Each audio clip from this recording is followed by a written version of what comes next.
అచ్చ తెలుగు కథలు వినడానికి విచ్చేసిన శ్రోతలందరికీ మీ కృష్ణమ్మ కథలు ఛానల్ తరపున స్వాగతం, సుస్వాగతం. ఈ వీడియోలో మీరు వినబోతున్న కథ పేరు బంధం. రచన శ్రీ అభిమన్యు గారు. ఈ కథ ఆంధ్రప్రభ సచిత్ర వారపత్రికలో 1991 మార్చి 13వ తేదీ సంచికలో ప్రచురింపబడింది. ఆకాశం చవకబారు చీర కట్టినట్లుంది. ఎక్కడా చిన్న మబ్బు తొనకైనా కనిపించడం లేదు. పొగచూరినట్లు కళాకాంతులు లేకుండా ఉంది. ఉండి మెరుపు కన్యలు తళుక్కుమని మెరిసి మాయమవుతున్నాయి. వాతావరణం చల్లగా మత్తుగా ఉంది. సన్నని చినుకులు గత 3 రోజుల నుంచి పడుతూనే ఉన్నాయి. విశ్వనాథం వీధి గుమ్మంలో వాలు కుర్చీలో కూర్చొని పేపర్ చూస్తున్నాడు. ఉండి వీచిన గాలికి వర్షపు చినుకులు విరిగి తుంపర్లుగా పిచికారీ చేసినట్లు ముఖం మీద పడుతుంటే ఆయన ఆనందంతో తుడుచుకుంటున్నాడే గాని అక్కడి నుంచి కదలడం లేదు. అలా వర్షంలో తడుస్తూ పేపర్ చదవకపోతే ఇలా లోనికి రాకూడదండి. లోపల నుంచి అక్కడికొచ్చిన రాజ్యలక్ష్మి భర్తను ఉద్దేశించి అంది. విశ్వనాథం చిన్నగా నవ్వి, ఆ వానని చూడు, నీకేమీ అనిపించడం లేదా? నాకైతే ఆ వానలో తడవాలనుందోయ్, కానీ నా వయసు అందుకు ఒప్పుకోవడం లేదు. ఒకవేళ వయసు ఒప్పుకున్నా నువ్వు ఒప్పుకోవద్దు అన్నాడు. బావుంది, అక్కడికి నేనంటే భయం అన్నట్లు. సర్లేండి గాని ముందు కుర్చీని యువతలకైనా కాస్త లాక్కోండి. మీ ఆరోగ్యం అసలే అంతంత మాత్రం. ఇహ జలుబు చేసిందంటే ఓ పట్టాన పోదు అంది రాజ్యలక్ష్మి. ఈలోగా సైకిల్ బెల్ మోగించుకుంటూ అక్కడికొచ్చాడు పోస్ట్ మ్యాన్ సుందరం. సైకిల్ స్టాండ్ వేసి గొడుగు మూసి, పాడు వర్షం చంపేస్తుందనుకో, పడేదేదో గట్టిగానైనా పడదు సణుక్కుంటూ జేబురుమాలతో జుత్తు ముఖం తుడుచుకుంటూ వచ్చాడు. రారా పోస్ట్ మ్యాన్, ఇంకా రాలేదేమని చూస్తున్నాను. కాఫీ టైంకి మాత్రం టెన్షన్గా వచ్చేస్తావు నవ్వుతూ అన్నాడు విశ్వనాథం. నీ పని బావుందిరా, హాయిగా ఇంటి పట్టును కూర్చొని మా చెల్లెమ్మ వండి పెట్టినవన్నీ తిని చిలకలా మాట్లాడుతున్నావు అంటూ అక్కడున్న కుర్చీలో కూర్చున్నాడు సుందరం. నువ్వు మాత్రం ఎన్నాళ్ళు చేస్తావురా? మరో 2 నెలలు అంతేగా. అప్పుడు నీవు కూడా నాలాగే ఏ అరుగు మీదనో ఏ మూలనో ఇలా కూర్చుంటావు. దయగలిగితే టైంకింత కాఫీ నీళ్లు 2 మెతుకులు పడేస్తారు ఈ ఆడవాళ్లు అంటూ ఊరగా రాజ్యలక్ష్మి వైపు చూశాడు విశ్వనాథం.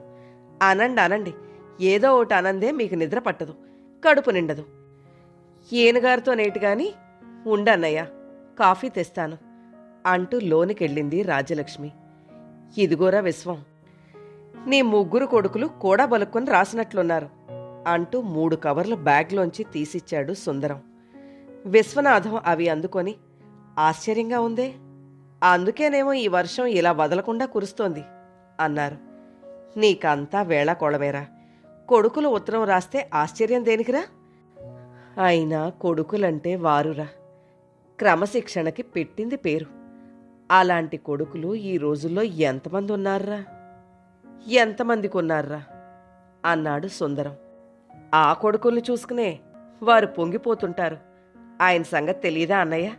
పైకి అలాగే మాట్లాడతారు. కాఫీలిద్దరికీ ఇస్తూ అంది రాజ్యలక్ష్మి.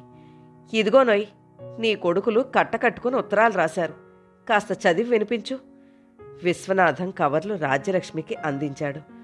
రాజ్యలక్ష్మి వాటిని తీసుకోకుండా, అంతోటి భాగ్యం, అక్షరాలు నాకు సరిగ్గా కనిపించవనే కదా మీ వేళాకోళం అంది. అదేంటోయ్, అప్పుడే ముసల్దానివైపోయావా? ఆశ్చర్యాన్ని కనబరుస్తూ అడిగాడు విశ్వనాథం.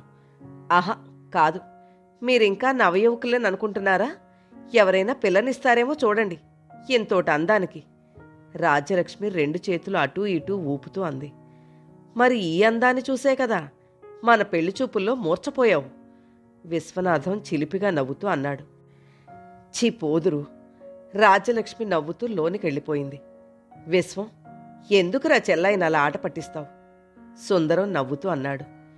ఈ వయసులో ఎవరిని ఆట పట్టిస్తే ఎవరు ఊరుకుంటారా? తనకి నేను, నాకు తనే కదా, ఏదో కాలక్షేపానికి. సుందరం కాసేపు ఉండి ఈ మాట ఆ మాట మాట్లాడి వెళ్ళిపోయాడు. విశ్వనాథం, సుందరం చిన్ననాటి స్నేహితులు. అదే ఊర్లో కలిసి తిరిగారు, కలిసి ఆడారు, కలిసి చదువుకున్నారు. విశ్వనాథం తను చదివిన స్కూల్లో హెడ్ మాస్టర్గా చేసి ఈ మధ్యనే రిటైర్ అయ్యాడు. సుందరం పోస్ట్ మ్యాన్గా చేస్తున్నాడు. మరో 2 నెలల్లో అతను కూడా రిటైర్ అయిపోతాడు. అవసరం ఉన్నా లేకపోయినా ప్రతిరోజు వారిద్దరూ కలవాల్సిందే. లేకుంటే ఇద్దరికీ ఏదో తెలియని వెలితి. విశ్వనాథం 3 కొడుకులు రాసిన ఉత్తరాలు చదివి తనలో తనే నవ్వుకోవడం చూసి, ఏమిటండి మీలో మీరే నవ్వుకుంటున్నారు? ఏం రాశారేంటి మీ అబ్బాయిలు? అడిగింది రాజ్యలక్ష్మి. ఏం రాస్తారు, రేపొచ్చే ఆదివారం వాళ్ళు వస్తున్నారట. ఎందుకట? ఈ మధ్య పండుగలు పబ్బాలు ఏమీ లేవు కదా? ఆశ్చర్యపోయింది రాజ్యలక్ష్మి. పిచ్చిదానా, నేను మొన్ననే కదా రిటైర్ అయ్యాను. రిటైర్ అయ్యాకొచ్చిన పీఎఫ్ డబ్బు, ఇన్సూరెన్స్ డబ్బు వగైరా వగైరాలన్నీ వారసులకివ్వకపోతే ఎలా? విశ్వనాథం అద్దాలు తీసి లాల్చీకి తుడుస్తూ అన్నాడు. ఊరుకోండి, వారు మీ అబ్బాయిలండి. మీ అభిమతానికి అనుగుణంగా నడుచుకుంటారు. విశ్వనాథం ముఖంలోకి పరిశీలనగా చూస్తూ అంది రాజ్యలక్ష్మి. నా పిల్లల గురించి నాకు తెలుసోయ్. వాళ్ళు దేనికొస్తున్నారో కూడా తెలుసు. వాలు కుర్చీలో వెనక్కి జారగిలపడి అన్నాడు విశ్వనాథం. విశ్వనాథం రాజ్యలక్ష్మికి 3 కొడుకులు. వారు సత్యం, శివం, సుందరం. పెద్దోడు సత్యం హైదరాబాద్ హెచ్ఎంటీలో మెకానికల్ ఇంజనీర్గా చేస్తున్నాడు. అతనికి 2 పిల్లలు. శివం విశాఖపట్నం పోర్ట్ ట్రస్ట్లో డాక్టర్గా చేస్తున్నాడు. తనకి 2 పిల్లలు. సుందరం విజయవాడలోని ఓ పత్రికకి సబ్ ఎడిటర్గా చేస్తున్నాడు. తనకు 1 పిల్లాడు. సత్యం, శివన్, సుందరం 3 క్రమశిక్షణకి పెట్టింది పేరు. ఎప్పుడూ తండ్రి మాటకి ఎదురు చెప్పేవారు కాదు. కాదని తలూపేవారు కాదు. మంచైనా చెడైనా తండ్రి నోటంట వచ్చే ప్రతి మాట వారికి వేదం లాంటిది. విశ్వనాథన్ తన కొడుకుల్ని ఒక పద్ధతి ప్రకారం పెంచుకొచ్చారు. వారి ఆలోచనలని, అభిరుచుల్ని తెలుసుకొని వారికిష్టమైన చదువులు చదివించారు. వారి మనసుల్ని ఎన్నడూ నొప్పించలేదు. వారి కోరికల్ని కాదనలేదు. అలాగే వారి నుంచి ఏదీ ఆశించలేదు. ఆ రోజు ఆదివారం ఉత్తరాలు రాసినట్లుగానే సత్యం, శివన్, సుందరం 1 గంట అటూ ఇటూగా వచ్చారు. వాళ్లను చూసి, మీరొక్కొక్కరే వచ్చారు, కోడళ్ళు పిల్లలు ఏరి? అడిగింది రాజ్యలక్ష్మి. నాన్నగారితో మాట్లాడి, అయినా ఈ ఒక్కరోజు దేనికని సణుగుతూ అన్నారు 3 కొడుకులు. మధ్యాహ్నం భోజనాలయ్యాక విశ్వనాథం వాలు కుర్చీలో కూర్చున్నాడు. అతని పక్కగా స్నేహితుడు సుందరం కూర్చున్నాడు. వారికెదురుగా సత్యం, శివన్, సుందరం కూర్చున్నారు. కాస్త దూరంగానున్న స్తంభాన్ని ఆనుకొని రాజ్యలక్ష్మి కూర్చుంది. నాన్నగారు, మీరెలాగూ రిటైర్ అయిపోయారు.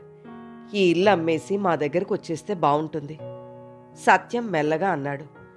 అవునండి నాన్నగారు, ఈ వయసులో మీకు విశ్రాంతి కావాలి. మా దగ్గరకు వచ్చేయండి అన్నాడు శివం. డాడీ, మీరెంతో కష్టపడి మమ్మల్ని పెంచి పెద్ద చేశారు. మీరిక ప్రశాంతంగా గడపాలి. మా దగ్గరకు వచ్చేయవలసిందిగా కోరుతున్నాం అన్నాడు సుందరం. విశ్వనాథన్ చిన్నగా నవ్వుకున్నాడు. కొడుకులకి తన మీద గల అభిమానానికి ఆయన ఉక్కిరి బిక్కిరైపోతున్నాడు. తల్లిదండ్రుల మీద మీకు గల గౌరవానికి, భక్తికి, ప్రేమకి, అభిమానానికి పొంగిపోతున్నాన్రా. కానీ మీ 3 3 చోట్లున్నారు. మేము ఎవరి దగ్గరికని వచ్చేదిరా అన్నారు విశ్వనాథం. నా దగ్గరికి రండి, నా దగ్గరికి రండి, నా దగ్గరికి రండి అని 3 కొడుకులు ఒకేసారి అన్నారు. విశ్వనాథం, రాజ్యలక్ష్మి చిన్నగా నవ్వుకున్నారు. నేను పెద్దవాణ్ణి కాబట్టి అమ్మా నాన్న నా దగ్గర ఉంటారు అన్నాడు సత్యం. నేను చిన్నవాణ్ణి కాబట్టి మమ్మీ డాడీ నా దగ్గరికి వస్తారు అన్నాడు సుందరం. పెద్ద చిన్న కాదు, మధ్యముడిని కాబట్టి అమ్మా నాన్న నా దగ్గరికి వస్తారు అన్నాడు శివం. అదేం కుదరదు, పెద్దవాణ్ణి, నేను చెప్పినట్లు మీరు వినండి. అమ్మా నాన్నని తీసుకెళ్దామనే ఈ మధ్య పెద్ద పోర్షన్ అద్దెకి తీసుకున్నాను కాస్త కోపంగా అన్నాడు సత్యం. అమ్మా నాన్న ఆరోగ్యం చూస్తే అంతంత మాత్రం. వారికి తరచూ వైద్య సదుపాయం కావాలి. నేను డాక్టర్ని కాబట్టి నా దగ్గర ఉండడం అన్ని విధాలా మంచిది అన్నాడు డాక్టర్ శివం. మీ ఇద్దరిది బావుంది. సత్యం అన్నయ్య పెద్ద పోర్షన్ తీసుకున్నాడు, నువ్వేమో డాక్టర్వి. మీ ఇద్దరి దగ్గరే అమ్మా నాన్న ఉండాలి. నేను కొడుకుని కానా? ఏదేమైనా అమ్మా నాన్న నా దగ్గర ఉంచుకుంటాను కాస్త పౌరుషంగా అన్నాడు సుందరం. ఈ సమస్య 3కి ఒకటి. 3కి అమ్మా నాన్న కావాలి. ఉద్యోగరీత్యా ఒక్కొక్కరు వేర్వేరు ప్రదేశాల్లో ఉన్నారు కాబట్టి లేకుంటే కలిసే ఉండే మనస్తత్వం కలవాళ్ళు. ముగ్గురు బాగా ఆలోచించిన మీదట ఒక నిర్ణయానికి వచ్చారు. ఒక్కొక్కరు 6 నెలలు తల్లిదండ్రుల్ని తమ దగ్గర ఉంచుకుందామని ఆలోచించారు. అయితే ఇక్కడ కూడా నేను ముందు నేను ముందు నేను ముందు అని సత్యం, శివన్, సుందరం వాదించుకుంటున్నారు. వారి వాదనల్ని విన్న విశ్వనాథం ఇలా అన్నాడు. ఒరేయ్, మీ వాదనలు బాగానే ఉన్నాయి. ఇంతకీ మీ అమ్మని అడిగారా? ఇది మరీ బావుంది. ప్రత్యేకించి నన్ను అడిగేదేముంది? మిమ్మల్ని అడిగితే చాలదా? మీ అభిప్రాయాన్ని, నిర్ణయాల్ని నేనేనాడైనా కాదన్నానా? గద్గద స్వరంతో అంది రాజ్యలక్ష్మి. విశ్వనాథం భారంగా నిట్టూర్చి, ఒరే అబ్బాయిలు, మేమెక్కడికి రాలేంరా. ఒకవేళ వచ్చినా మీ దగ్గర ఉండలేంరా అన్నాడు. బాంబు పడినట్లు అదిరిపడ్డారు సత్యం, శివన్, సుందరం.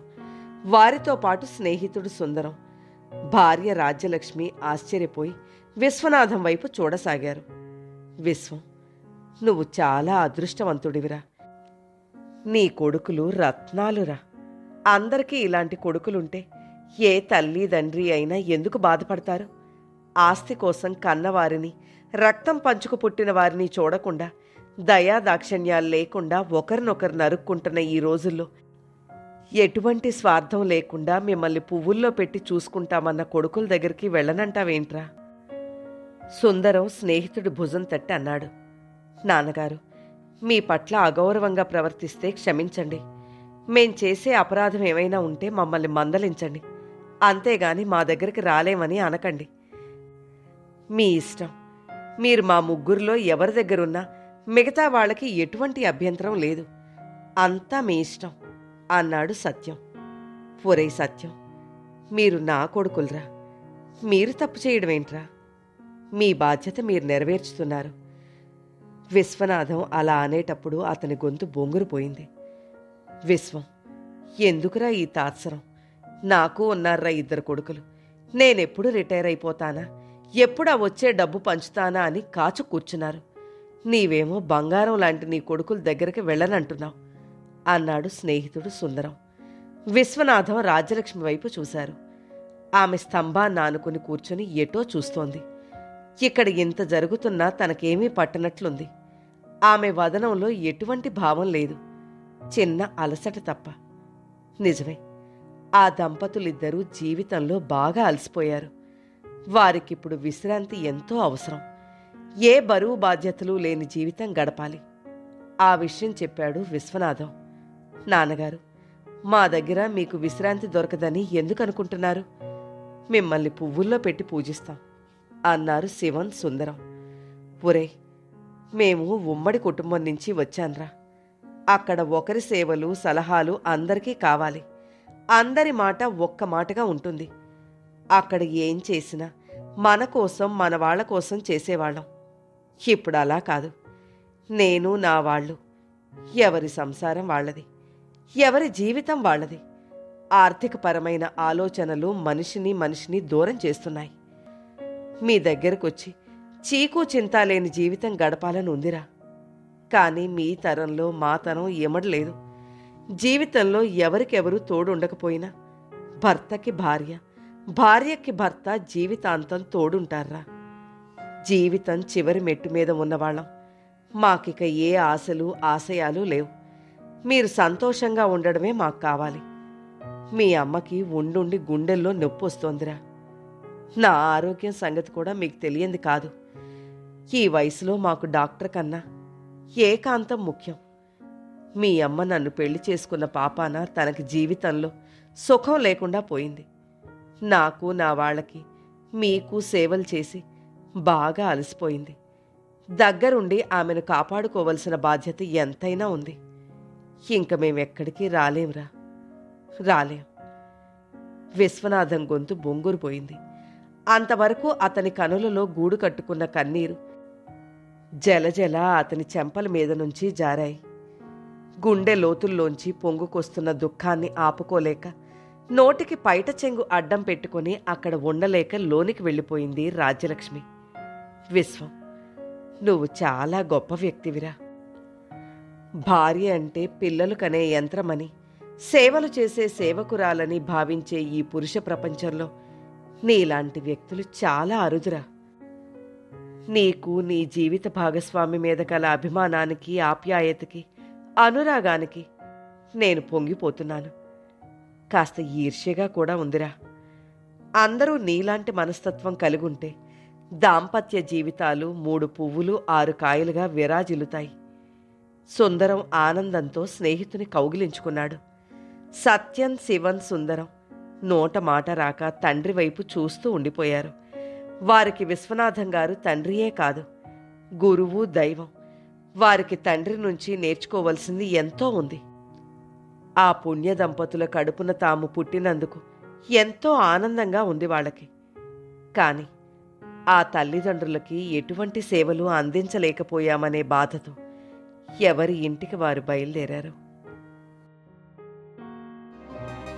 కథ నచ్చితే లైక్ చేయండి. మీరు లైక్ చేయడం వల్ల మరింత మందికి ఈ కథలు చేరతాయి.